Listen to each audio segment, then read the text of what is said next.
ஆகா கல்யாணம் சீரியல்ல ஐஸ்வர்யாவை காப்பாத்தி குடுத்ததுனால, சூர்யாவுக்கு கோடீஸ்வரி நன்றி சொல்றாங்க.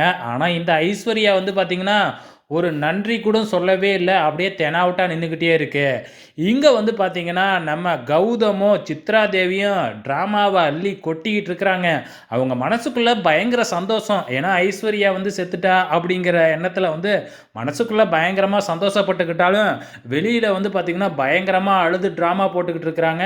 நம்ம கௌதம் ஒரு படிக்கு மேலே போய் ஐஸ்வர்யாவுக்கு ஏதாச்சும் ஒன்றுனா நான் உயிரோடையே இருக்க மாட்டேன், நானும் செத்து போயிடுவேன் அப்படிங்கிற மாதிரி ட்ராமா போட்டுக்கிட்டு இருக்கிறாங்க.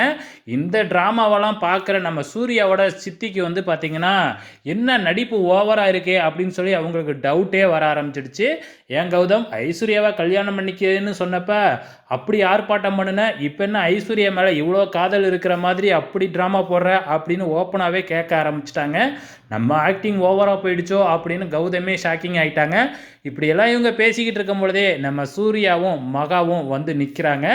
ஸோ நீ கவலைப்படாத கௌதம், நீலாம் சாக தேவையில்லை அப்படின்னு சொல்லிட்டு ஐஸ்வர்யாவை காமிக்கிறாங்க. அப்படியே அதிர்ச்சி ஆயிடுச்சு. அது வரைக்கும் அழுது ஆர்ப்பாட்டம் பண்ணிக்கிட்டு இருந்த கௌதம் அப்படியே அதிர்ச்சியில் உறைஞ்சி போய் நிற்கிறாப்புல. நம்ம கௌதம் மட்டும் இல்லை, சித்ரா தேவியும் தான் எல்லாருமே பார்க்குறாங்க. என்ன அழுது ஆர்ப்பாட்டம் பண்ணிக்கிட்டு இருந்த, இப்போ ஐஸ்வர்யா வந்தது உனக்கு சந்தோஷமா இல்லையா அப்படின்னே கேட்க ஆரம்பிச்சிட்டாங்க. இல்லை இல்லை, இன்ப அதிர்ச்சியில் தான் நின்றுக்கிட்டு இருக்கேன் அப்படிங்கிற மாதிரி வந்து ஏதோ சொல்லி சமாளிச்சிட்றாப்புல கௌதம். ஸோ இதுக்கப்புறம் நம்ம மகா ஓடி போயிட்டு நம்ம சூர்யாவை தனியாக கட்டி பிடிச்சிக்கிட்டு நன்றி சொல்கிறாங்க. அது மட்டும் இல்லை, அந்த சிலையெல்லாம் செஞ்சு கொடுத்தாங்க இல்லையா, அதுக்கு அந்த ஆர்டர் கொடுத்தவர் நேராக வீட்டுக்கே வந்து மகா கிட்ட வந்து செக்கை கொடுத்துட்டு போகிறாரு. ஸோ இது எல்லாமே உங்களால் தான் அப்படின்னு சொல்லிட்டு மகா வந்து பாசத்தோடு நம்ம சூர்யாவை கட்டி பிடிச்சிட்டு போகிறாங்க.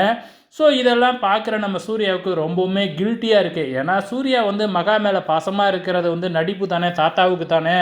ஸோ எப்படி வந்து இப்படி பண்ணுறது, மகாவை நம்ம ஏமாத்துற மாதிரி வராதா அப்படின்னு சொல்லிட்டு ரொம்பவுமே டென்ஷன் ஆகிட்டு இருக்கிறாப்புல நம்ம சூர்யா. ஸோ போக போக பார்க்கலாம் என்ன நடக்க போகுதுன்னு.